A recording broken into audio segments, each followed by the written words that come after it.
Hey guys, I'm going to show you how to change the battery in your key fob for a Toyota. For my 2020 Prius Prime, CR2032 is the battery needed.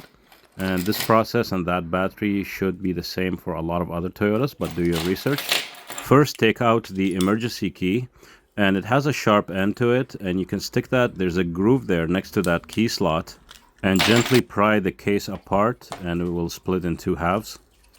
Then remove the battery from its packaging. Once I removed the cardboard, the battery is actually sealed by plastic from both ends, so you can use a scissor, or I'm just going to use this sharp screwdriver, but make sure not to scratch the battery and damage it.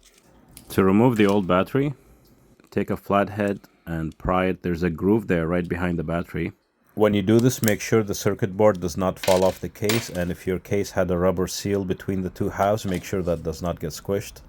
When you put the new battery in, the positive sign facing up, slide one end inside the tabs and push the other end. Make sure you don't break any of these tabs.